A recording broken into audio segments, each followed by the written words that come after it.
Hello, everybody, and welcome back into the Orbit Football Podcast. Once again, we're doing our preview for Week 7. Can't believe we're already at Week 7, but Tyler's back with me today. You're joining me, Cade Williamson, and we've got Blake once again joining us here for our pick'ems this week. We realized that we had a lot of fun with it last week, so we're going to keep Blake on, keep him for our pick'ems moving forward. So every time we do a preview, Blake will be on the show and will be joining us, but guys, let's waste no time. Let's get right into it. Decent slate this week. We're doing 8 games once again, picking those. And let's start with probably the most anticipated game in the country this week. And that one is the 3:30 kick on ABC. Oregon at Washington. Washington is a -3 favorite, possibly just because of a home field advantage. These two teams, a lot of people are thinking that they're very even teams. Tyler, how are you thinking about this game? So I think the pretty standard take that I'm seeing is I think a lot of people just have Oregon winning this game. I don't really think that people are looking at one, just the offensive talent on Washington. As long as they don't get absolutely destroyed up front, they're going to be within this game. It kind of reminds me a lot of how the Georgia Ohio State game went last year in bowl season. Just a ton of talent for this Washington team up front, especially at wideout and quarterback. Michael Penix going to have to be an absolute baller in this game. Obviously, Oregon has their fair share of talent. Troy Franklin at receiver, Bo Nix at quarterback. I mean, this is going to be an offensive slugfest, I think. Oregon's a little bit more dynamic with their run game. They're one of the best running games in the entire nation. And when we're talking about EPA margin, both these teams are 1-2. Oregon 1, Washington 2. So these are going to be some of the best teams just playing football on Saturday, and we get to watch it at 3. It's going to be an absolute game. It's going to be in Seattle, so like you said, a little bit of home field advantage. But my biggest thing is Washington, their run game defensively. Are they going to be able to stop the freight train that is the Oregon run game? If Washington does have a weakness on their team, it would be probably their interior front, just because I think Oregon, though they can run the ball damn near everywhere on the field. Oregon, obviously, we've seen what they did against Colorado. That was just an absolute slaughterfest. Washington has a little bit more better talent, though. And when I look at talent, Washington, I think, I don't think a lot of people know how many draft prospects they're going to end up having. I mean, Oregon's going to have quite a bit, but Washington has a decent amount of draft talent. And when we're talking about NFL talent, that's what's going to win, big marquee games in college football. And I don't know. This game is going to be fascinating just because I think this game could go 4 or 5 different ways. I think Oregon could just absolutely roll them. I don't think Washington will be able to roll Oregon, but I think that, if they get out in front for a touchdown or two, and, we have to see Bo Nix on the road, which, yeah, a lot of his road stats look bad because of, his stint at Auburn for 3 years. If they can put Bo Nix behind and the Oregon offense behind, what are they going to be able to do? Because, when they do want to run the ball, they're very successful passing the ball as well, but I think Oregon's going to want to stay on the ground. So with this game being in Washington, I think that I think I'm going to take Washington to win this game. I think that I think they have a really underrated home crowd advantage, and I think Oregon, they're going to be able to they're going to get a little bit shaken up early. I think Washington's going to be able to take an early lead, and I'm going to go 31-26. Give me the Huskies. So you're going with Washington, and I know Blake has a little bit of a different feel about this game. Blake, want to talk about this game from what your point of view is? Yeah, absolutely. And Tyler mentioned it there briefly. What really makes this game one of the most exciting, ultimately, of the season so far is the fact that there's so many different ways that you could see this game play out. There's no real read on how we're going to see this game happen. You could see a just absolute slugfest with Oregon on the ground. You could see an air attack on both sides where we're just running the score up on into the high 40s, 50s, just an absolute shootout style. We could see Oregon just pull away on the ground, or we could see Washington maybe air it out a little bit and try and get a gap out there too. I don't see that one happening quite as much. But there's just so many different ways that this game could play out, and that's what really makes this one a matchup to watch here, along with obviously the massive stakes this has. Winner takes easily the kind of lead road to the Pac-12 title game, and there's still potential for a rematch down the road here in the end of the season in Vegas if the loser can win their way out. So when you're looking at this one, Tyler mentioned that the Oregon rushing attack has been potent all year. Yes, a lot of that was inflated against Colorado, but they've still been great on the ground. Washington's defense, kind of middle of the pack, slightly above average against the run. They have struggled greatly against the pass attack, so can Bo Nix take advantage of that? Bo Nix has been very solid this season. He can win games when he needs to, but I don't think ultimately he's going to have to this weekend. I think that Oregon ground attack is going to be too much for the Washington front. The other side of the ball there, can Penix take over this game for Washington? Because they're not going to be able to run the football to the level they need to win this game, I don't think. It's going to rely on the arm of Michael Penix. It's going to rely on the 2 to 3 NFL draft prospect receivers they've got out there with Odunze and McMillan especially, who are both back this week, fully healthy it sounds like, which is great for that game. Ultimately, I don't think that Penix is going to be able to have the time he's going to need to keep them in this game. And to win this game, I think Oregon's going to pressure him heavily. I think that defensive front is strong. They've looked strong all year. They're built like an SEC team on that defensive line. And that's probably from the Dan Lanning experience down at Georgia, so we knew that was going to come eventually. Oregon looks great. Oregon's been a great team all season. They're one of the best in the country, and I've got Oregon winning this one pretty handily, 37-22. So, yeah, you kind of went with you talked about really the same points that Tyler talked about, but you went with a different pick here. And I'm just going to really hammer down what you two have said about this game. I think that this game is obviously it can be one of the best games of the season this year. It was last year. Last year, that game, it really just came down to an Oregon mistake late in the game. And that's really what came back to burn them, is that they just kind of made more of those mistakes, and Washington was able to capitalize. Now, this year we talk about how Washington is more. They don't really have that ground game with I believe it was Talapapa last year, where he was able to really be a factor on the ground for that Husky squad last year. And this year they've kind of struggled out the gate. Michael Penix is a very capable quarterback. Don't get me wrong. I think that he's going to have a fantastic game. It's just I don't know if it's going to be enough. And I think both of you kind of hinted at that, more so Blake. But there's a good point there that can be said, is that when you look at this, Oregon is, to me, people talked about how Washington looked like the most complete team in the Pac-12. I think Oregon's the most complete team in the Pac-12. I've kind of been high on this team, kind of since that Texas Tech win. That they've been out the gate. They played well. They looked well against Colorado. I think they're a force to be reckoned with. And a lot of that talk, personally, kind of from me, I kind of thought in the offseason, and I'm talking like, early in the offseason, like I'm talking like the March, like right after the really the recruiting window ended and the transfer portal window ended.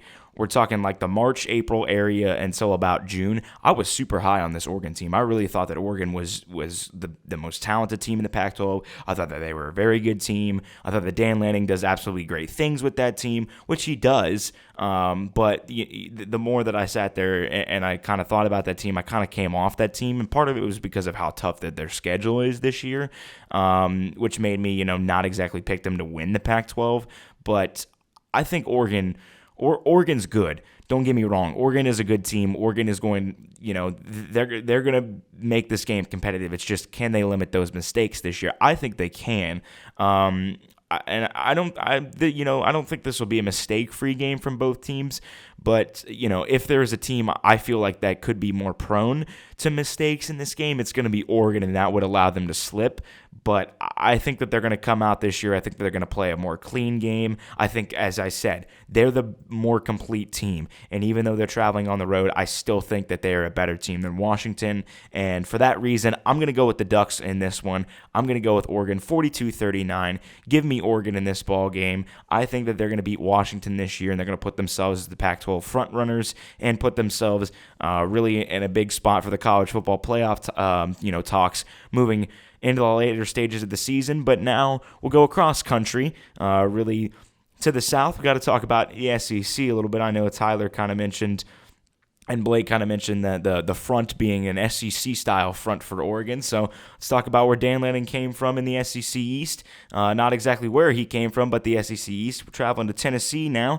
Texas A&M coming off a loss. Tennessee also, kind of coming off a loss kind of recently with that Florida loss. They had a big win in a night game against South Carolina, but Tennessee favored in this ball game. Texas A&M looked pretty solid against Alabama. Do we think, Tyler, that they can bounce back this weekend? So my biggest thing with A&M is that, like you said, are they going to be able to bounce back? I don't think really anyone knows, because when we look at A&M last year, they took a loss or two and they just absolutely folded and became one of the worst teams in all of Power 5. And is that going to happen again this year? I don't think so, but I think it's very possible. Plus, now you're going to Neyland, so if there is going to be a letdown spot, it will be here. Obviously, they take that loss to Alabama, take their first loss in conference play. Are they going to be able to bounce back? We've seen a lot of teams this year, after they've taken that first conference loss, they come back and play a really, really good football game the next week. But that's going to be hard going in the Neyland, especially with how Tennessee is defensively. They're one of the best first and second down percentage plays defensively, fourth in the nation, compared to offensively. A&M is 95th in the country, so that is going to be a big area of opportunity for A&M to to take advantage of. If they are better than usual, they should be able to get short third downs, even short second downs, manageable, I should say, on third down. But when we go to A&M's defense, we know what they're going to be. They're going to be really, really good against the rush. Their coverage is going to be a little bit spotty, but mostly with that pass coverage, it's going to be poor tackling. And when we're talking about Tennessee, last year you give A&M a poor tackling, or you give Tennessee a poor tackling team with a spotty coverage, and Tennessee might be able to 50 spot them with how much talent they had last year, but not going to happen this year. Brew McCoy going to be out for the season, unfortunately, and Joe Milton. We talk about him. He's been very good in the short game, but when it goes to down the field passing, he's just not been able to hit those throws. And I think A&M, they're going to give him opportunities to do that. So will Joe Milton be able to complete those throws today or on Saturday? I'm not for sure. I'm going to go ahead and lean no, though. I think A&M will end up winning this game. I think Tennessee's just I don't know if they're going to be able to run the ball. They do like to run the ball, but against Florida, they really could not get that going. They had to get Joe Milton throwing the ball, and it just did not work out. I'm going to go ahead and pick the same way for A&M to win this game. I'm going to go a little bit low scoring. I'm going to go 24-18, but I think Jimbo Fisher is going to be able to get this team turned around and be able to go deeper into conference play with just one more loss. Yeah, you bring up some good points there, especially with the deep ball and Joe Milton's struggles. Blake, I'll turn it over to you. I know you and I had Texas A&M winning over Alabama last week. Do you also think that they can bounce back this week? I absolutely think this is going to be a key spot for A&M. That's what I think here. I think we overuse the term must-win in sports in general, but especially in college football. But if there's ever been a must-win game for Jimbo Fisher at Texas A&M, it's this weekend. Because we saw last year that season went off the rails after bringing in the best recruiting class of all time.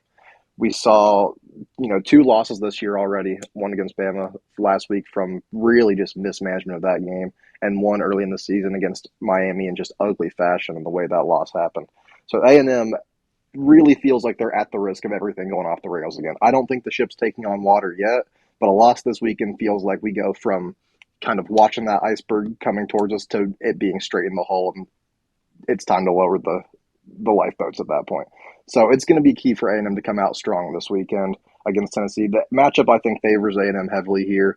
The run defense has been incredible. They held Alabama to, I think it was easily under 50 rushing yards. Alabama couldn't run the football, of course. 23. They held them easily in the backfield for most of that game. Of course, Alabama's offensive line has had their struggles this year, but even against Miami, who's been a great running team this year, A&M really shut that attack down too, and they were forced to beat them through the air, which A&M we saw is absolutely susceptible to the long ball and passing attack, which Tennessee has the potential to break out, as Tyler said. But can Joe Milton do it? I don't see him being able to do that. On the other side of the ball, the A&M offensive line struggled mightily against Alabama last week. I believe every offensive lineman for A&M gave up a sack to a really potent Alabama pass rush. But Tennessee's pass rush against South Carolina 2 weeks ago in their previous game, of course, they're coming off a bye last week, so they're rested as well. But their pass rush against South Carolina, which has struggled along the offensive line this year, Tennessee just absolutely ravaged that unit. They put Rattler on the ground. They put him under pressure constantly in that game, and that completely shut down that South Carolina offense. So can they do that against Texas A&M? It's possible, but and that's why I think we're going to see probably a low-scoring game here, dominated by defenses, maybe a little ugly at times. But I think A&M, knowing what's on the line here, knowing that they need this win to keep themselves just in contention for a high-level bowl game at the end of the year, keep themselves on the outside looking in of the SEC West and not just completely out of the picture. I think they're going to win this game 19-17.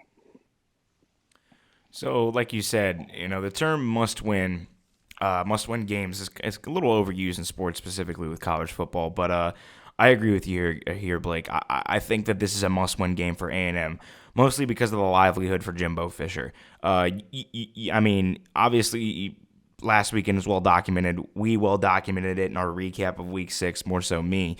But they had a decent chance of winning that game against Alabama, and a couple clutch decisions didn't bounce their way. A couple clutch decisions were not good decisions as well, and things just kind of blew up from there, and Alabama was able to hold on. But that just seems like it's a story for Texas A&M under Jimbo Fisher and the Jimbo Fisher era. And as you said, they have so much talent on their roster. They've had amazing recruiting classes the past 2-3 years, and they still haven't really been able to compete in the West. Last time they competed in the West was when Kellen Mond was there, and it's been a minute since he was there. So I don't know. It seems to me that they're in a do or die mode, this weekend. They're in a we have to win this ball game mode. And as Tyler said, Joe Milton, the way to beat this Texas A&M team more so defensively is the deep ball. We saw that last weekend with Jermaine Burton and Jalen Milroe with Alabama. And Joe Milton, yes, he's got that rocket right arm, but he's not accurate with it, and that's well documented. And losing Brew McCoy, that's your top threat. So I don't really know if Tennessee has the means to really pick apart this Texas A&M defense based off of what we've seen this year. Could it happen? Yeah, it could happen, but I don't know. Milton has not looked the best this year. He's been a little shaky at times, and Texas A&M, like you both said, they got to bounce back this weekend. They got a really veteran guy now, quarterback. Yes, he was their backup, but it's still Max Johnson, who's been in college football for a minute, more than just a cup of coffee. He's been down for at least a whole morning, if not into the afternoon now. But I mean, he's been here for a while, and A&M, like I said, they were just a couple decisions, a couple plays away from really, taking over that game against Alabama, but, things didn't bounce their way, and I think that they're going to try to bounce back this weekend, and I think they will bounce back this weekend. I just think they're a good matchup for Tennessee. I get it's the checkered game at Neyland, but I feel like A&M just they it's a good matchup for them this weekend going into Tennessee. Obviously, I don't think Tennessee is what they were last year, but A&M still a very talented ball club. Tennessee, that they've to me personally, I think that they're the fourth best team. I think they're the fourth best team in the SEC East right now. But they could prove me wrong this weekend. But I'm going with Texas A&M in this one. Give me Texas A&M 31-20. I think it's going to be a little bit more high scoring in this ball game, but I do think A&M pulls it out. I just think that they, force a mistake or two, maybe a defensive touchdown or such, that kind of makes that gap a little bit bigger and sees a little bit more offense in this game. But 31-20, I'm going with A&M in this one. But we talked about a defense in an ugly game, and this one it might be. Let's talk about a game that might be even uglier this weekend, and that is Wisconsin and Iowa. Both of these teams, look to be really the front runners in the Big Ten West this year. It's kind of looking a little hazy right now. But Tyler, do we think the winner of this game can set themselves up in prime position to win the West? So yeah, like you said, this is going to be a huge game for the West because Wisconsin, they have not taken a conference loss. Their only loss was to Washington State. So if they win this game, I mean, Iowa, I think they're very well respected, so I think they're always going to get that second spot in the West, if not the first. So if they can go up 2 games on Iowa, and they have that tiebreaker, it's going to be huge for the West. But we have just an absolute slugfest for the Big Ten West. The West is, we'll just say, it is. It's one of the conferences in college football, but this is going to be an ugly game probably. Wisconsin. They're going to be, they're heavy favorites. They're about a 10-point favorite. But when we look at the West, Minnesota already has 2 losses. Nebraska has 2 losses. Northwestern and both Purdue have 2 losses, and Illinois has 3 losses. So if Wisconsin wins, they are 2 games ahead of everyone in the conference, which is massive. And when we're going down the stretch, Wisconsin, they're just playing a West. They're playing a West schedule, so I mean they don't really have like a huge test outside of Ohio State, and they have them at home. And that Ohio State game will be after Ohio State plays Penn State, so could be a little bit of a letdown spot if they win or lose. So I don't know. Iowa, when they're going to be starting Deacon Hill at quarterback, it sounds like. I know a lot of them want Joe Labus to start over him because Deacon Hill took a step back last week, threw for like 35% completion percentage, just really ugly. But Iowa, they're going to have to get defensive turnovers, and Tanner Mordecai, I believe, has like 4 picks on the year with only 3 touchdowns. So that is possible that they can get those touchdowns, but predicting defensive touchdowns is going to be really hard to do. And I mean, when we talk about them, they're just so inept offensively. I don't know if they're going to be able to really get Wisconsin in a position where Wisconsin's just going to have to keep constantly driving 70, 75 yards every time. And they do have a great punter, but I just, if they're going to be able to get stopped consistently, and Wisconsin has, a pretty solid defense, above average defense, I should say, in the nation. I don't see a way Iowa offensively is going to be able to threaten Wisconsin. They're just going to have to get multiple turnovers, and I don't know if they're going to get multiple. I think Wisconsin will probably have a few turnovers, but I don't know if it's going to be enough. And with that being said, I'm going to go ahead and pick Wisconsin to win in an ugly game. I'm going to go 23-13. I do think Iowa is going to be able to capitalize on something. I just, I don't think it's going to be enough for them. Yeah. You bring up, obviously some struggles offensively for Iowa, but the defense, being one of the better ones in the nation. Blake, I want to turn it over to you now. I think we all kind of think this is going to be an ugly game, but I think you might have a little bit of a different pick in this game this week. I do, yeah. I'm looking at this one. Obviously, this game going to almost certainly decide the West here for the Big Ten West, and who's going to take that to Indianapolis. Obviously, other teams still in the running, but it's hard to see the winner of this game being caught by anybody else from behind, especially since everybody except for Wisconsin already has a conference loss in the Big Ten West, and just a beautiful, beautiful division out there. So what we're looking at here is an offense for Iowa that can't move the football really at all. Offense for Wisconsin that, after looking completely lost for the first few weeks, has kind of started to find a bit of a rhythm. They've started to find, their way as a unit, which is, what you expect to see, good teams do, especially when they come out, so stagnant at the beginning of the year. 2 defenses that have been solid. Iowa's has been amazing all year long. They've been fighting a losing battle, of course, because they can't be kept off the field with how their offense is played. But even then, they've still looked incredible all season long, as you expect a Kirk Ferentz defense to do at this point. This game's going to come down to field position, though, I think, at the end of the day, because Iowa's not going to move the football, and I think their defense is going to be able to hold that Wisconsin offense to, a kind of a struggle. So it's going to be about who can force worse starting field position here. I think I trust the Iowa special teams to do that more than I do the Wisconsin special teams. And what I also trust is, because I think this game is going to be a de facto Big Ten West decider, I trust Kirk Ferentz to get that team up and get that team going. Luke Fickell's a great coach, but in year one, it's just tough to see, that team come out firing like they need to take this game. I trust Kirk Ferentz to get those guys going, especially, into a hostile environment. It's going to be tough, but I still trust it. I like the Iowa Hawkeyes here to win this game outright, 21-12, and to potentially punch their ticket into the West as long as they handle their business the rest of the way. Yeah, obviously, like you said, it kind of looks like this is the front runner in the West of who wins this game. Tyler brought up a good point. Wisconsin wins. They're 2 games above everybody else. I mean, even they can afford to drop at least 1, maybe 2 if they have a tiebreaker, depending. I mean, we even struggled trying to predict the West because when you get past those top two, it's very hard to predict what the other ones would do.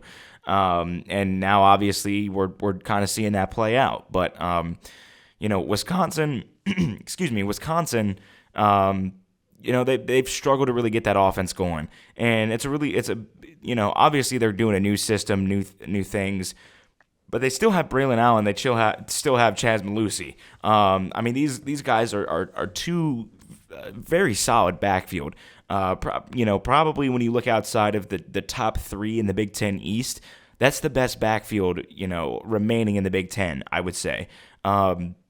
You've got two guys that are able to do it, but you switch to an air raid, and that's a new thing for Wisconsin, and they've struggled to really find form this year. But I think that they have enough of an offense, at least a pulse on an offense, compared to Iowa.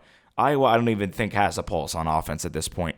I believe I looked at it last week. Their quarterback, Mr. Hill. I believe he ended up finishing, according to ESPN stat, a QBR of 2, which I don't even know how that's possible. But that just goes to show how putrid Iowa is offensively.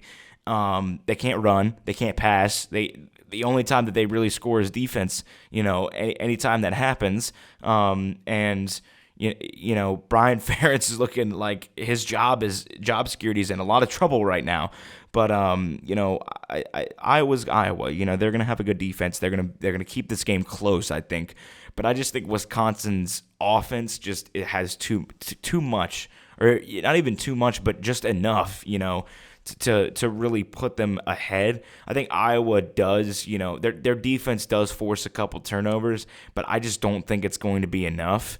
In this ball game, I think Wisconsin. Last week, the scoreboard didn't show it, but they kind of dominated Rutgers in that ball game. That was my upset of the week, was Rutgers over Wisconsin, and I was completely wrong with that one. Wisconsin just got out early, played very well in that ball game. Defense looked good. They did what they needed to do offensively, and I just think they're going to have the same exact thing this week. I'm going to go with the Wisconsin Badgers this week. I'm going to go 21-6. Give me Wisconsin over Iowa in this ball game. Ugly game, but I think Wisconsin sets themselves up to be the front runners in the West of the Big Ten. So now we kind of keep it in the area of the Midwest. This one's got a lot of eyes this weekend. Because of the differing styles of these two teams. Notre Dame and USC square off at Notre Dame Stadium this weekend. I know we have a lot of differing opinions throughout all of us here, but first I'll turn it over to you, Tyler. What's your thoughts on this game? So my biggest thing is Zachariah going to be playing, Zachariah Branch, that is, for USC. He's missed the last 2 games, and he's obviously one of the best freshmen in the entire country, if not the best freshman. I think that his ability to be able to really stretch this Notre Dame defense out, especially vertically, he's just a fantastic player when he's played, but he hasn't played the last 2 weeks. And as we're recording this on Thursday morning, we have zero news about him since Tuesday. That's the last update we've had. And not much was said. The injury that he has been disclosed. Don't want to throw anything out there, but could be a possible suspension because there has been absolutely nothing let out about that situation. So not saying that's what happened, just it could be a little bit of speculation from me that maybe he is suspended, which if he is, the case would be I'm assuming he's going to be playing. But if he is really hurt and he's not able to go, then that's going to be a huge miss for USC. And my biggest thing is that Notre Dame, they're going to have success offensively just running the ball with the way that they play. But if USC is able to get out a touchdown or two somewhat early, is Notre Dame going to be able to throw the ball on USC? Because the way I see it is that Notre Dame they're not going to beat Notre Dame deep, and that's the way to beat Notre Dame. They're not going to be able to beat USC deep, and that's the weakness of this USC defense. Their secondary has been horrible, especially down the field in the intermediate game. Is Notre Dame going to be able to take advantage of that? I'm not really sure. I lean no because Chris Tyree is he's their number one. He's okay, but I don't think he's going to be able to beat what USC has. And Mitchell Evans, the tight end there, that's been their number one go-to guy. And I don't know. I think if you get if you could just get them behind, I don't know if they're going to be able to come back into a game, because we saw what happened against Louisville. They got behind and they had no answer. Yes, was it a road game? Yes. Was it off of two incredibly tough games the 2 weeks before? Yes. But it doesn't help that you're adding another week on, especially after an ass beating. Yes, you are coming home, but that's going to be it's a really tough stretch for them. And my biggest thing is I just think USC is going to be able to get up early, especially if they get the ball first. I think that's key. Because obviously we have one of the best quarterbacks in college football history, potentially, in Caleb Williams at quarterback. So I think that he's going to be able to will them. The only worry I have for USC is that, like, am I underestimating Notre Dame's offense, or am I overestimating their ability on defense to not get beat by Notre Dame? Because if they get beat by Notre Dame, they will lose the game. And I also think that if Notre Dame's defense is able to bend and not break, Notre Dame will win the game. But I'm going to pick USC to win this game. I think they aren't going to bend. I think they're going to be able to get it done. And I'm going to go ahead and pick them 30-28, a really close game. I think it could be a really, really good game. But like I said, this game has the ability on both sides to just tip really heavily. Yeah, you bring up some good points there. I know Blake has some pretty strong opinions about this game, so I'll turn it over to you, Blake, and let you take the stand here. Yeah, I do. This is where if we did a lock of the week, I would take Notre Dame in a heartbeat. I'm going to spoil that ahead of time here. I love Notre Dame in this game. This matchup just seems great to me. Notre Dame, at the end of this 4-week long stretch of just an absolute brutal schedule, coming back home for the first time since that crushing loss against Ohio State there in the last 15 seconds of that game. They've played 2 tough games on the road as well, taking a very close win there in the last minute at Duke, and then just really getting run out of the stadium by Louisville last week. It's been a tough ride for Notre Dame so far, but it comes to an end here this week. They get that bye week going into next week so they can empty the tank here, get everything they've got, go into the next week, recover a little bit, and then start that back half of their schedule. Notre Dame's run the ball extremely well. We know they're going to be able to. The USC defensive front really isn't going to be able to stop that, I don't think, especially against a great Notre Dame offensive line. It's been great for years. It still is. Joe Alt may be the best offensive lineman in the country there off that left side at left tackle. What's going to come down to, though, more than that, I think, is that when and not if. I think it's going to be when Audric Estime or whoever may be carrying the ball for Notre Dame at any point in this game, when they hit that second level, because they're going to get that, the offensive line's going to go in against that Notre Dame defense or against that Southern Cal defensive front. When they hit the second level, can the secondary wrap up? I don't think they can. We've seen this USC secondary struggle, not just in pass coverage, but it's really in the tackling game and being able to make tackles that they need to make. I think there's going to be several big runs in this game, 3, maybe even 4 30-plus yard runs, probably one resulting in a touchdown at least. Notre Dame is going to move the ball extremely well. I think, honestly, at ease. I think they're going to be able to throw the ball a little bit too. I trust, they can't take the top off the defense, which is where USC is most susceptible, we know. They're susceptible everywhere, though. USC's defense has been putrid this year. Arizona showed it last week. Arizona dominated that football game and just kind of clutched defeat at the end of it. But they dominated that USC defense. They moved the ball with ease. It's hard to see Notre Dame not doing the same because that Notre Dame offense, I think, is just simply better. It's more complete, and it's, that's why I just love Notre Dame in this matchup. USC, yes, they got that big play, explosive attack on offense, but Notre Dame's defense has been solid as well. They're not great, but they're solid enough where they can exploit those shortcomings that the USC offense has in certain spots, especially up front. We saw Caleb Williams pressured heavily last week. We've seen him pressured a decent amount this year. He can make plays when that happens, but is he going to have even the time to get out of the pocket to make such a play, or is he just going to be swallowed up before he even has the chance to, which happened a handful of times in the past few weeks. So I love Notre Dame here. Like I said, I've got it 33-30. Score looks close. I don't think the game's going to feel close ultimately. So I'm taking Notre Dame here to get their win at home and then get into the bye week next week. Yeah, Notre Dame's probably got, maybe the toughest, if not the toughest. Actually, both these teams really have kind of the toughest, 4-ish week schedules in the entire college football season this year. Notre Dame, as you guys have mentioned, they had Ohio State 3 weeks ago. Then they had to travel to Duke. Then they had to travel to Louisville. For Duke, it was their biggest game probably in school history. And for Louisville, it was their biggest game since Lamar Jackson was there, which has been a minute. Now they return home.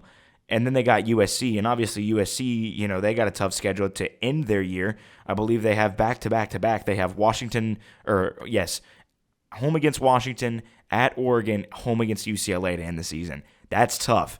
Also sprinkle in, I believe, Utah next week. It doesn't, USC's got a tough schedule. They do. And I think because of, if you would have asked me about this game probably right after the Ohio State game, I would have said USC in this game, and I would have been pretty confident in it. But I've been back and forth on this game a lot because it's so differing in styles from both of these teams. USC, high-flying offense. They're going to work quick. They're going to have the big plays. And then turn around, they've got one of the worst defenses probably of any ranked team in the country. The only one I think really compares is LSU's. Which we'll get to a little bit later in the show. But, Notre Dame, their biggest issue is that they just don't have anybody to throw the football to besides Mitchell Evans. He's the only one who has been able to really do anything this year. In the past 3 games, I believe each of the 3 games, he's been their leading receiver. Ohio State game I knew he was. Duke game I knew he was. And I'm pretty sure last weekend he was as well. Not that... It's Notre Dame, and they're going to use the tight ends because that's Notre Dame or what, that's the way that they do it. They find a tight end every other year and just, he'll be an NFL prospect soon. That's just how they work out. They had it with Mayer, and, Evans has looked pretty solid this year, but they don't have anybody else. They don't. Obviously, they moved Tyree. He hasn't been what he was advertised as out at wide receiver.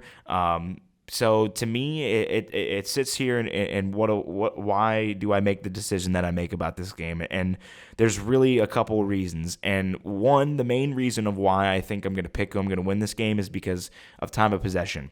And I think this will really, lean of who I'm picking in this game. But time of possession. Notre Dame is going to come out and they're going to play the exact same way that they did against Ohio State 3 weeks ago. They're going to dominate time of possession. They're going to grind out drives. The difference, though, I believe in this game is that they're going to have big plays. They only had maybe a handful of big plays, meaning 15-plus yard gains against Ohio State. Ohio State kept things pretty tame until really the second half when, obviously they wore down their defense a little bit, did Notre Dame. But USC doesn't have that defense. USC gives up all those big plays. I mean, Tyler talks about the secondary, if that's the way to beat them. I think all you got to do is run the ball. I don't care where. Arizona was able to do it with ease. Arizona also found, the recipe for success in the first half against USC. They were up 17-0, and they were up 17-0 because USC ran 3 plays for 4 drives, meaning that's 12 total offensive plays if you don't count punts. That's not going to do you anything. That's not going to do you any good, and that's a problem because if you dominate time of possession, all you got to do is keep the ball out of Caleb Williams' hands. I agree with Tyler. I think he's one of the best, college football players ever, period. I mean, he's the consensus number 1 pick for a reason in the NFL draft going to next year. Number 1, at least prospect. I don't know about pick, just depends on whoever gets it. But still, he's one of the best college football players we've ever seen. But if you keep the ball out of that guy's hands and make him force one mistake, I mean, we saw it last weekend against Arizona. We saw it. That's all they did was they kept the ball out of his hands and they forced one mistake. They were up easy in that ball game, and then obviously USC worked back in the ball game because talent took over. It's different with Notre Dame. Obviously, I think USC is a more talented team, but I think Notre Dame stylistically is the perfect match for USC this weekend. I think that they are because Notre Dame is going to dominate time of possession. They've got Estime in the backfield who's able to rip off big runs, who's able to break off tackles, which USC still struggles with, in the open field. I just think Audric Estime and his ability, this dude's going to go off this weekend. I see him having a really good weekend for Notre Dame. I just think that he's built for this game. And I think Notre Dame is built for this game. Because they're going to dominate time possession and they're going to keep the ball out of USC's hands. And in that sense, I think that they look like they dominate this game. I think their defense is good enough, as Blake said, good enough to force a mistake from USC. And I think that's all that they're going to really need in this ball game. I think that watching the game, I think it looks like they dominate, but I think the score is close, like Blake said. I don't think it's as close as Blake has it, but I do have Notre Dame by about a touchdown. By a touchdown in this game. I think it's, we're going to see some offense, but I think that rushing attack from Notre Dame is going to lead them to victory this weekend. I got the Irish in this one. Give me Notre Dame 34-28 over USC. I just think that their game plan is too much for USC this weekend. But speaking of USC, let's keep it out west in the Pac-12. Another ranked-on-ranked opponent, Pac-12 on Pac-12 matchup. Oregon State hosts UCLA. This is an interesting game. UCLA got one of the best defenses, if not the best defense in the Pac-12. Tyler, I know that you and I have kind of grown on the hype of UCLA this year. How do we think the Bruins are going to look this week and take it on the Beavers? So you said an interesting game. I think it's more interesting because the last time these two teams played was in 2019. So they have not played in quite a bit. So this should be a pretty interesting game. I believe it's like one of the later slate games. Isn't that like 10 or somewhere I think it's around there? 8 o'clock. I'm pretty sure it's 8 o'clock Okay. Fox game is what it is. Yeah. Maybe I was wrong on that. But a thing I'm going to have to watch out for is, we've seen what UCLA is able to do against the run game. They do not allow teams really to run on them at all. And we know what Oregon State wants to do. They want to run the ball. Offensive success rate for Oregon State on the rushing game is 4th in the country. Defensive success rate for UCLA's run game is 11th in the country. So who is going to break? That's really going to be the deciding factor of the game because we know, Oregon State and UCLA, they both have fantastic quarterbacks in DJ and Dante, but, I think both have played a little bit underwhelming, with expectation. Dante is only 18 years old, so he has a lot of room to grow. And DJ, they really haven't asked him to do much. And when he has been asked to do, especially that Washington State game, he was fine in that game. He really was the one that kept him in the game because Washington State was just throwing the ball everywhere. And, DJ had to keep him in that game, and he did until the very end. But just, I think whoever the better quarterback is and whoever wins that tipping battle of the rushing game, that's who the game is going to go to. And I think when I look at it, I think UCLA has the better talent. So I'm going to go ahead and take UCLA to win this game. I think that their passing game is going to be a little bit more dynamic, basically just with schematics. I think that they'll be able to find some openings, and I think that this is going to be.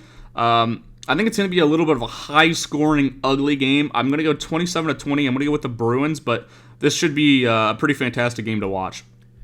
Yeah, you said fantastic game to watch, and I think Blake kind of agrees with us here that it might be a fantastic game to watch. What's your thoughts on this game, Blake? I do. I'm really excited for this matchup. These are two really good teams. You guys both really high on UCLA. I like that defense a lot as well. I was sky high on Oregon State going into this season, though. They were my preseason pick to win the Pac-12. Obviously, I don't think I would make that pick at this point in the season. With how they've played great still, though. They've played really good football all year long. I still like the team a lot. I think they're going to be in a nice bowl game at the end of the year. I think they're going to have a good season up there in Corvallis. But this matchup is going to be a key part of getting to that, that phase at the end of the season. As Tyler said, this UCLA defense is stout. They have not allowed anybody to really run the ball on them whatsoever. Oregon State wants to run the ball. They've been good at running the ball all year long. So, it's good on good. Who wins out here? It might even be great on great, you could say. Who's going to win out against that? Oregon State's going to really try to grind that front down, though. And I think that they're going to be able to move the football on the ground enough at the end of the day. Also, you look at the QB battle. Dante looks like an 18-year-old, great player still. He's looked really solid at times, but he still makes those 18-year-old mistakes against a really experienced Oregon State defense. I think they returned 9 of their starters this year, and they've stayed, fairly healthy throughout the season. They've got a lot of them on the field still. It's a solid unit. They haven't played as great as they can, but they've still got the experience, and I think they could take that kind of next step up at any point during the season here still. So can they force Dante into a mistake, or can they just force him into not being able to make the big play that I think he's probably going to need to make? Especially with how that UCLA offensive line has played, they've looked kind of suspect at times. They've not really been able to run the ball as well as I think they would like to up there. They've not kept Dante clean by any means. I think he's been put on the ground 14 times so far this year, as well as one for Garbers when he started that opening game of the season. So they've allowed a lot of pressure. They've allowed, not quite the run. They haven't been able to run the ball like they would like to, but that defense has carried them so far. When I'm looking at it, though, I think DJ, if he needs to throw the football here to win this game, I think he's going to be able to. I don't think he's going to need to throw it, I don't think he's going to need to go out there and sling it by any means, though, for 300 and something yards. I think it's going to be a complimentary style of game where he's just going to need to make, the one or two, key passes and key moments. I think he'll be able to. I think Oregon State's going to grind down that UCLA front as the day goes on, and by the fourth quarter, probably have them worn down enough to really assert themselves. I've got Oregon State winning this one at home, 24-16. I think it's going to be a great game. Going to be a close game most of the day, but at the end there, I think they'll pull away. Yeah, I think this is going to be a good game this weekend. I think it's going to be a very entertaining game. At that, obviously UCLA to me, great defense on this team. I picked them last week. I was the only one to pick them against Washington State, and the defense is really what won them that ball game. I believe they first forced 5 turnovers from Washington State in that ball game. Absolutely insane. Especially against the high-flying offense like that with Cam Ward. And he really was limited, and that whole offense was limited all day.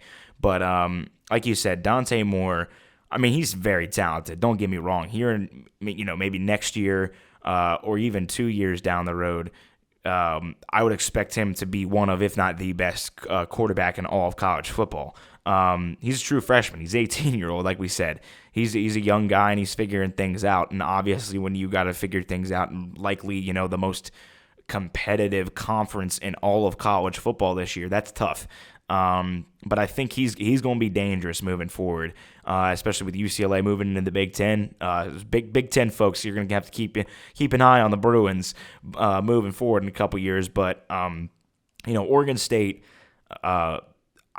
I like this team. I know that, Blake, you said you were kind of high on them to start the season. I was probably the lowest on them out of anybody, all three of us. I know Tyler was also pretty high on them. I think he had them ranked, in his top 15 to start the season. And I had him at 14. Yeah, exactly. So I know you had him in your top 15. I was a little bit low on this Oregon State team.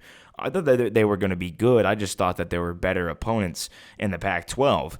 And they proved me wrong. I have them. I believe I have them in my 12 position maybe right now. I'm pretty sure I have them at 12. They're up there. Oregon State's a good club. Don't get me wrong.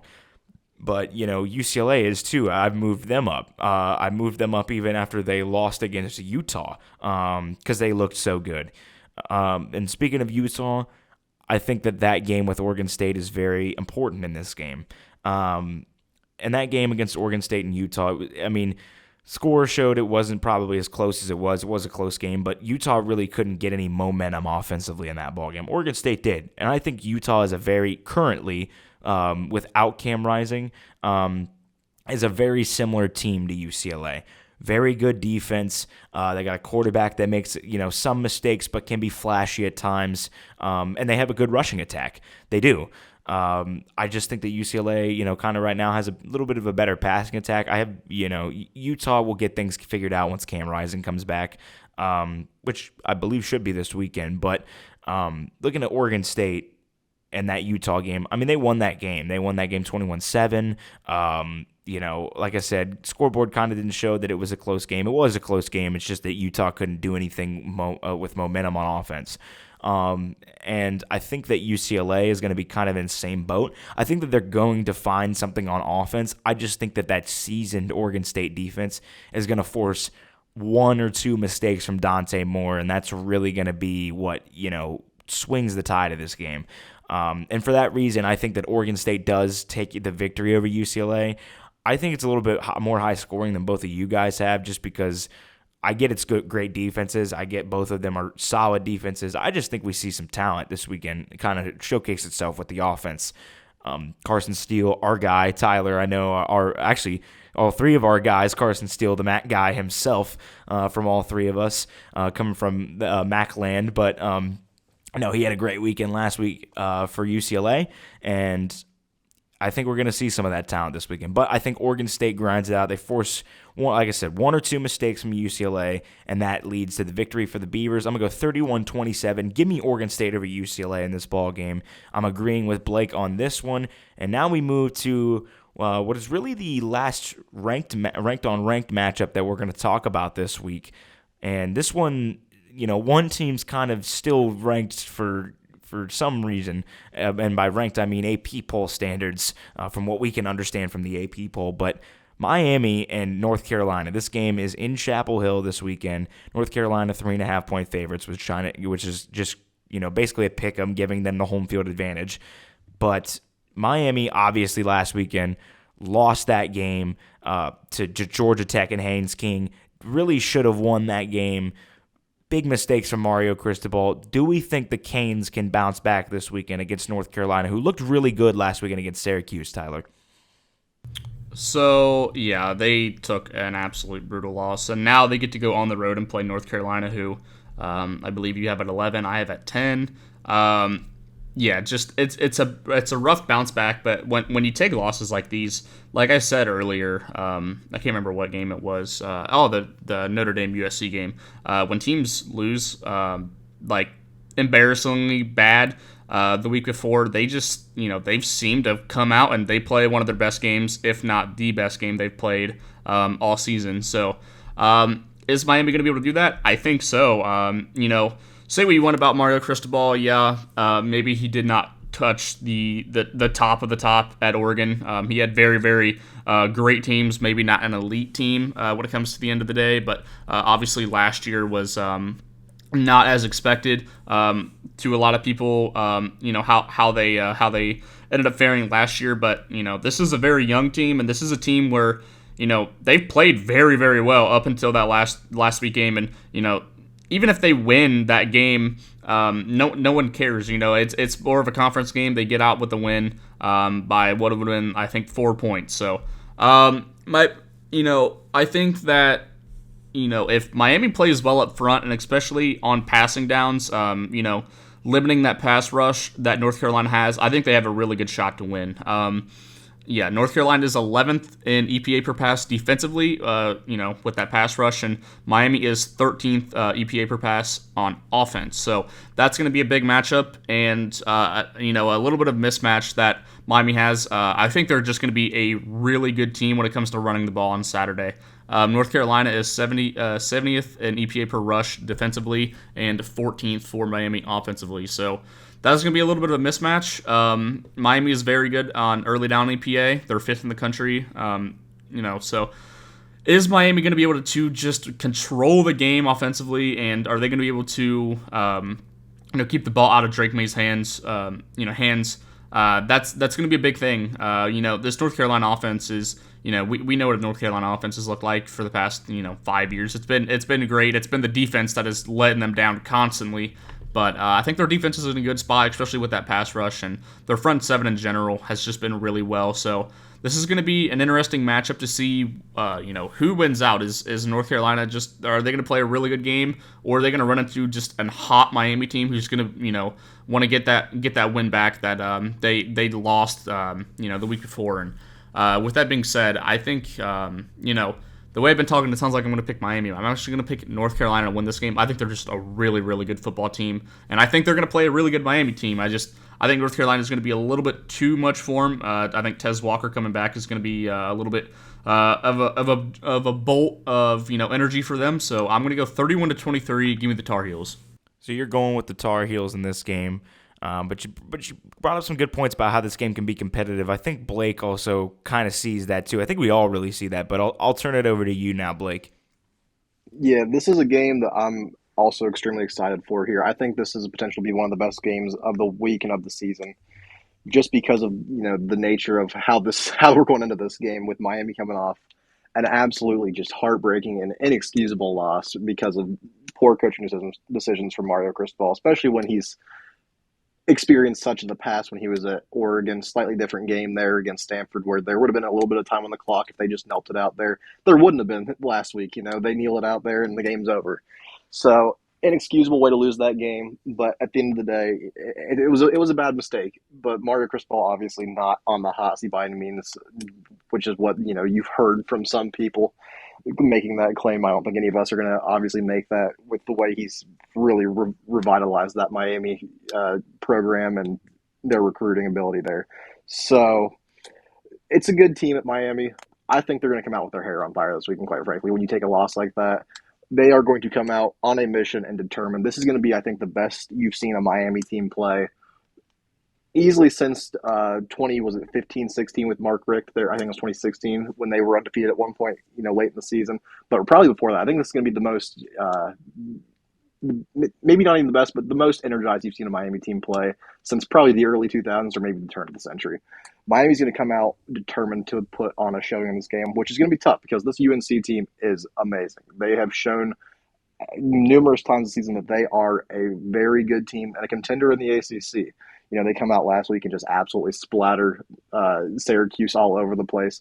Ugly game. We knew it was going to be, I think we all picked, kind of a pretty big UNC win, but none of us expected to be how bad that ended up being. They ran Syracuse out of the stadium. UNC's good up front on both sides of the football. They can run the ball with ease, but they've especially protected Drake May, and they can really throw it there. Drake May, one of the best quarterbacks in the country. They've got a good receiving core. They've got Tez back. And like Tyler said, that, not even him on the field because we didn't play last week, but just the news that you have one of your best playmakers coming back to you after missing him for, a big part of the season. And in the way with all that, with the NCAA controversy there, getting him back is just a spark, a jolt of energy that I think any team would love to have.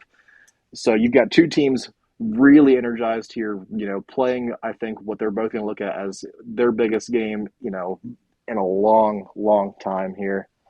So it's going to be good on good again. It's another matchup of good on good, and I think the way they're going to play, it's going to look great on great. We're going to see a great matchup here, but I think Miami, especially just coming off of that, they're going to be more determined. They're going to run the football well. UNC, as I said, they've got good defensive talent up front, but Miami has just run the ball so effectively all year long, and they can throw it too. Tyler Van Dyke looked great against A&M. Obviously, he's looked solid all year long. Could we see a QB battle here, a QB shootout? Potentially. I don't think that's what's going to happen. I think Miami's going to run it with effectiveness. I think, 5.7 per carry so far. I wouldn't be shocked if we see them over 6 per carry this weekend in this game. UNC's going to try and keep up with them here. I don't think they're going to be able to, even though it is at home at Chapel Hill. I've got Miami kind of running away with this one at the end, 38-27, and a bounce-back game. Yeah, I can see both arguments of this game, but when I tell you my score of this game, it just doesn't kind of feel like I can see both arguments of this game because I think I have this game the biggest gap of any of us because of really a couple things that I'll get into here.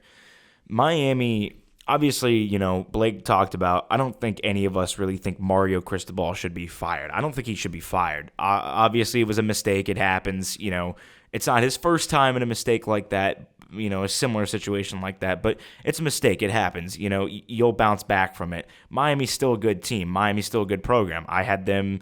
They were the first team I had out of my top 25 this week because I still think they're talented.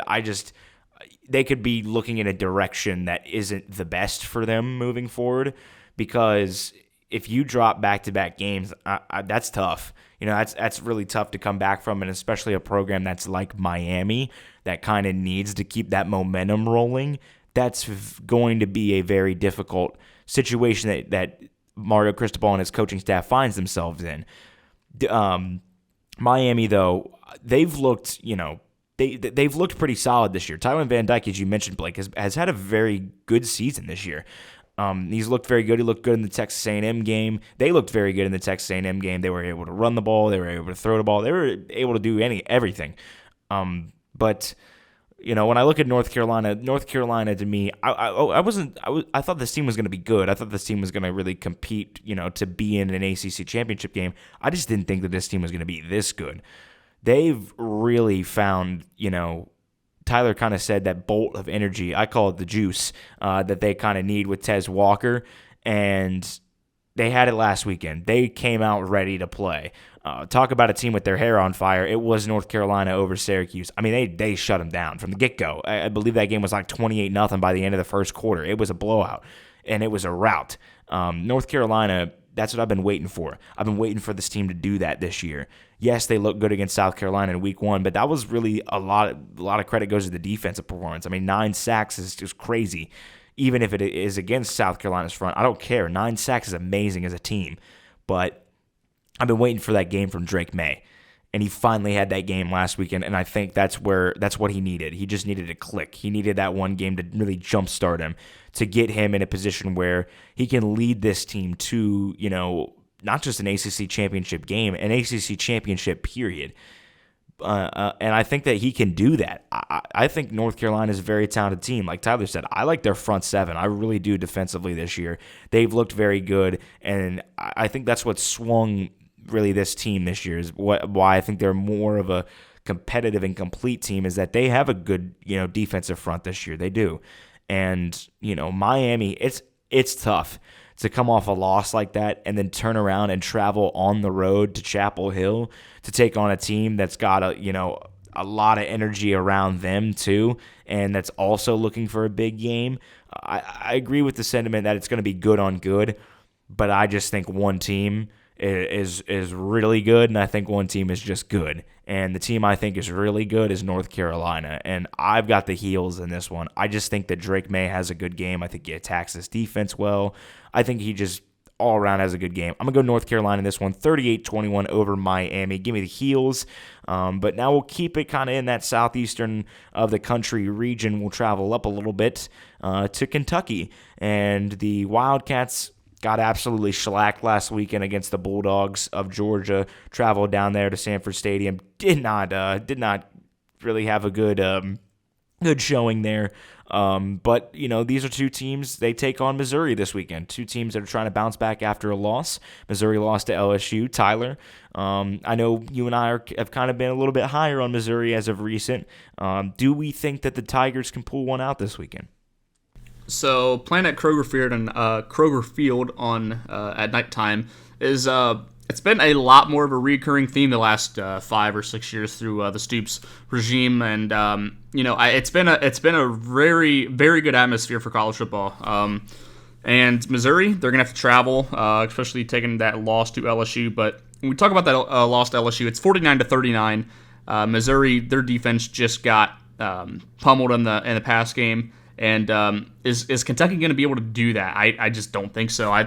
Devin Leary tore his pec last year, and that's ended up why he ended up transferring out. But I don't think Devin Leary is going to be able to beat this Missouri passing game that is their weakness. 91st in EPA per pass defensively, and 35th against the rush for Missouri. So, and we know what Kentucky's going to want to do. They want to run the ball, and if they're going to try to run this ball on Missouri's front, I just don't think they're going to have success. If you're going to be able to put Kentucky in third and longs and make Devin Leary beat you, I don't think that's going to be the case this year. Maybe in years before at North Carolina State he would be able to, but I don't think he's going to be able to. And I'm talking about Missouri's offense. I think they're going to have a field day against this Kentucky secondary. They did not look very good at all against Georgia. With that being said, I don't think Kentucky really has a great path to victory outside of a few turnovers or defensive touchdowns, which LSU did get last week. But I think Brady Cook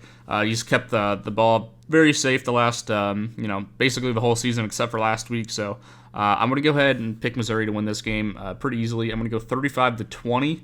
I think the Tigers are going to be way too much for Kentucky. Yeah, you bring up some good points with that one. Blake, I'll turn it over to you. What are your thoughts on this game? Yeah, I struggled with this game a lot, trying to figure out where I was going to go with this. These are two teams I think both really solid. I wasn't really high on Kentucky going into this season, but they've impressed me. Their defense has looked solid. Their offense, and the running game at least has looked exceptional. Devin Leary, as Tyler said, struggled mightily this year. We really didn't see that coming, but it is what it is. They've adapted well enough to keep winning football games up until last week. Missouri, I was high on going into this season. I really like that team. I had them last week over LSU. Of course, that didn't come to fruition. They were in that game until the last minute. They kept moving the football all around there. So this was a tough game for me to pick here because it's going to decide second in the West or in the East. Sorry. So it's a lot riding on this one, and it'll probably more than likely decide a Citrus Bowl berth for one of these teams at the end of the year as well. Another a key bowl game there. Winner of this one probably bound for that, assuming they don't collapse at the end of the season. So looking at it, it's just such an even matchup as well. Missouri can move the football through the air, especially Kentucky on the ground. Missouri was susceptible to the LSU ground game last week. A lot from Jaden Daniels, but even from Logan Diggs, who went for over 100. Logan Diggs has looked great this year for LSU, and he kept it up against Mizzou. So they can run the football so teams can run the football on that front. They've looked good against it this year, but they can still be had there. Kentucky has looked susceptible through the air, which is Mizzou's strength offensively, obviously with two great receivers there, especially Luther Burden, who has continued his Biletnikoff campaign so far, would be my pick for as of now this season. It's going to be a good matchup here. When I have a game that I just really struggle on picking, I tend to lean with the analytics and what they say, and the analytics kind of lean Kentucky here. They like Kentucky. They like their ability to move the football on the ground, especially, and they think that Kentucky's going to be able to go through the air a little bit. I don't know if I believe that as much, but if they need to, they might be able to make a play or two there. But especially on the ground, I think Kentucky's going to be able to run the football. I think the home field is going to be big for this team, and I think the two losses these teams are coming off of are going to play differently. Kentucky didn't look like they even came out of the tunnel last weekend against Georgia. They were never in that game. So that loss not quite as hard to take in certain ways. Where Mizzou lost that game at home, in the last minute of the game. LSU, I think, scored with 1:05 left on the clock. So two very different losses. One a whole lot tougher to take, I think, there for Mizzou. Kentucky just getting blown out has something to prove a little more, I think, as well. To show that they're still the team that they looked like before last week rather than what they looked like last week. So I'm taking Kentucky here. I think it's going to be a close game. I think it's going to be a really solid game. I think it could look a little ugly at times, but I think ultimately it's going to be some good football here. Kentucky 34-28 at home, kind of solidifying their spot second in the East. Yeah. Like you said, it's kind of just this game is kind of who's the second best team in the SEC East this year. And if you kind of paid attention to my top 25 rankings, I think that kind of hints at who I'm going to pick for this game. I think that Kentucky, yes, they got a great rushing attack. They have a very solid defense. They do. But Missouri has looked they've kind of, looked pretty darn good this year. Obviously, they lost to LSU, and LSU, to me, LSU's got one of the best offenses in the country. Yeah, their defense is what it is, and we'll get to that next for our last game that we'll predict. But I still think LSU has one of the best offenses in the country. And Missouri's been very good at really, their offense has been good too.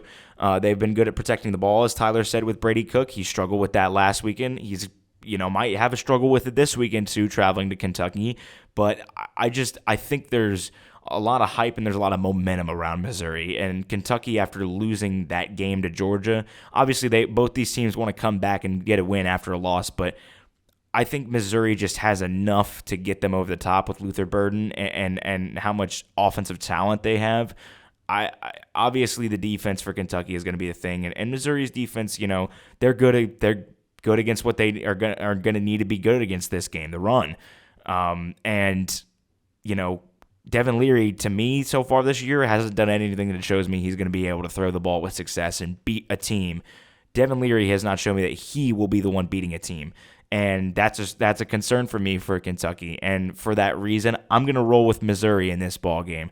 I just think that it's a good matchup. I think that they have the advantage in this one. I think they're going to roll out of Lexington with a victory this week and solidify themselves as the second best team in the SEC East. I got a 34-24. Give me the Tigers over the Wildcats. And speaking of the Tigers, let's talk about the Tiger Bowl. All three of us here. I know, Blake, you kind of got a dog in the fight here with LSU this weekend. LSU coming off of a good win, a good bounce-back win over Missouri. Auburn coming off of a bye as well as a loss last time out against Georgia. Peyton Thorne, attacking this LSU defense. Do we think he has enough, Tyler, to beat LSU this weekend down in Death Valley? I don't think Peyton Thorne has enough himself, but I think Auburn offensively, I think they can build a good game plan to be able to keep LSU off the field.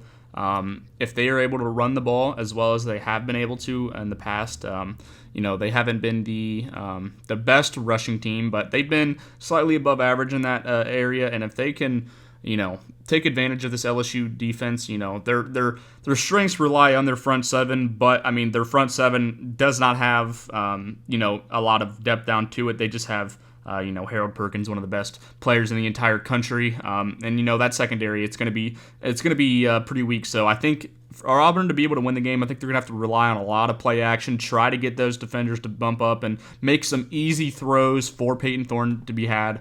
Both of these teams are very good in field position, offensively and defensively. 25th for Auburn offensively, LSU 21st defensively. So I think the field position battle is going to be pretty key. Can Auburn put themselves in good spots and a little bit further up the field, or is LSU just going to be able to smother this team? And eventually, if you give LSU the ball, at the 40 or the 30, they're going to be able to have pretty good success. And the biggest thing for Auburn is they just have not been a good road team. They've dropped 14 on the road against Cal and 10 against A&M. Obviously, the Cal game they won, and the A&M game they lost pretty badly. So are they going to be able to travel on the road? Because we have not seen that so far. They've been a very homebody team, but with that being said, I think LSU offensively, I think they're just going to have a little bit too much for Auburn. I think if LSU can get rolling pretty early, I think they're going to have a good day at the office. And with that being said, I'm going to go ahead and pick them to win. I did not realize this when I was doing my score predictions, but I have them pushing. I have them winning by exactly 11, which is the line that we had it at. 28-17. I'm going to go ahead and pick the LSU Tigers to win the game. So, Blake, I'll ask you now. You're the LSU fan here. Got the Tiger Bowl this weekend. Do you think your Tigers are the ones that are going to be coming out on top? I think we're going to see. I'll spoil it here. Yeah, I do. This game has, ever since we started playing this thing, 30-something odd years ago now, this has been a game that's been dominated by the home team. LSU lost the first game, or lost their first game against Auburn in Death Valley in 2021 since I think it was 2003. It had been an incredible stretch there, and I think a new streak starts this weekend. Frankly, LSU, I think you're going to see a different style of play out of this LSU offense this week. I really do. They've run the ball well. They've thrown the ball extremely well with two NFL caliber receivers outside and Jaden Daniels, who's looked amazing. But I think you're going to see this team really rely on the ground game this week and really try to shorten this game up because they've run the ball well. Auburn can be had on the ground. They've got a solid rush defense, but by no means a stellar one. Logan Diggs has, I think, now 4 games over 100 yards rushing in a row. Jaden Daniels ran all over the Mizzou defense last week, broke off several big runs that ended up really being the key to winning that football game. LSU can run the ball well right now, and I think they're going to really try to rely on that because that defense is still suspect. I think a lot of people projected last week to be kind of a breakout or a pride spot for the LSU defense. It wasn't. Mizzou moved that ball with ease, as I said earlier. When people kind of saw how that Ole Miss game went and said the LSU's defense is going to step up and kind of play for their pride, this is the game I circled. Coming back home to Tiger Stadium, I think is going to be where it happens. I don't think it's going to be an exceptional game by any means because I don't think ultimately that team or that secondary specifically has the ability to step up to that elite level. But I think you're going to certainly see a step up for the pride of that defense. I think they're going to be able to hold the Auburn offense, down to the best of their abilities. And I've got LSU winning this one here, 34-24. I think LSU probably feels pretty dominant when you watch the game, but the score's going to look at least somewhat close at the end of the day here.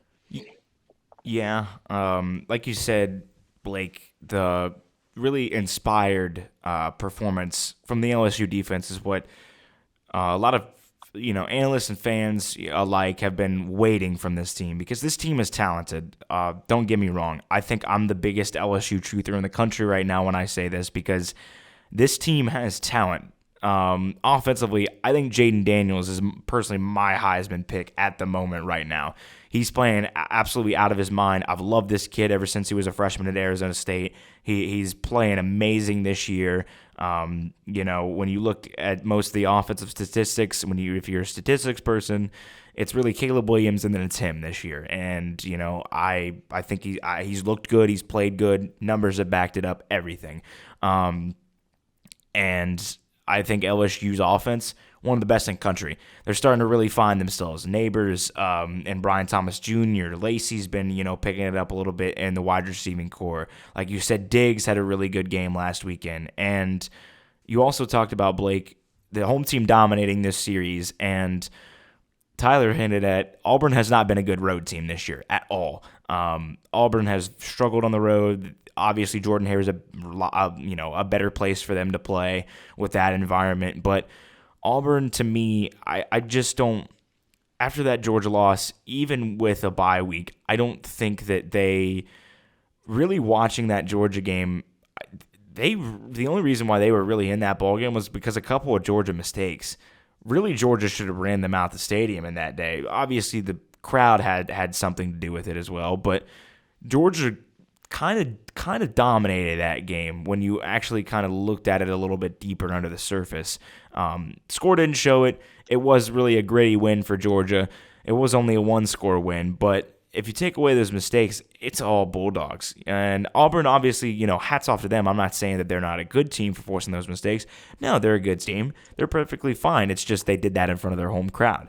I don't think they're going to be able to do that going into Death Valley this weekend. I just think we're going to see a talent gap this weekend in this game. I think we're going to see LSU kind of cement themselves and say, hey, we've looked shaky this year, but we're still here. We're still going to be competitive this year. We're still vying for a spot in the West. Yeah, we lost to Ole Miss, but we still got Bama, and we still got a shot as long as we've got that. And I think we're going to see that this weekend. I think we're going to see LSU just really, as Blake said, kind of dominate this game. Take this game over, look really good in this game, and for that reason, I am going to go with LSU in this game. I'm going to go 38-20 LSU over Auburn. LSU wins the Tiger Bowl this year in this edition, and that will wrap up our picks for the week. But now it's time for the upset of the week. Last week, Tyler and I didn't look too hot with ours. I picked Rutgers over Wisconsin, and he picked Temple over UTSA. Both of them kind of lost by about 1 to 2 scores, but they really were won by the other team in fashion. But Blake looked pretty good last weekend. He picked Arizona over USC. Obviously was super close with that one. Went to triple overtime, but went the way of USC. So I'll ask you first, Tyler, what is your upset of the week this week? So this is going to be coming out on Friday, but I have a Thursday night game for us. I'm going to go ahead and pick the Pirates of East Carolina at home to beat the SMU Mustangs. I think the Pirates. I'm gonna roll with them plus 12, and that's my pick. So Blake, now you had a success with your first upset pick of the week. Almost got it right, but what are you doing? What are you doing this week? What's your upset this week? Yeah, I thought I had it last week there, coming down to the end. Didn't quite end up working out there. But this week I'm going with one of the games we actually picked. I'm taking the Iowa Hawkeyes over Wisconsin there in Camp Randall as my upset this week. I think we have it, is it 9.5 now, I think, on that game. So that's where I'm going with it. Yes. Yes. Mm-hmm. Yep. So Blake's going with that as his upset of the week, and I'm going to go with Wyoming, a 10.5 underdog against Air Force. Probably might be the best group of 5 matchup this week. A lot of eyes have been on Wyoming. A lot of eyes have been on Air Force this year, but we'll see who wins that ball game. Should be interesting, but I'm taking Wyoming as my upset of the week, and that will wrap up this Week 7 preview on the Orbit Football Podcast. For Blake, for Tyler, this is Cade signing off as you've been listening to the Orbit Football Podcast.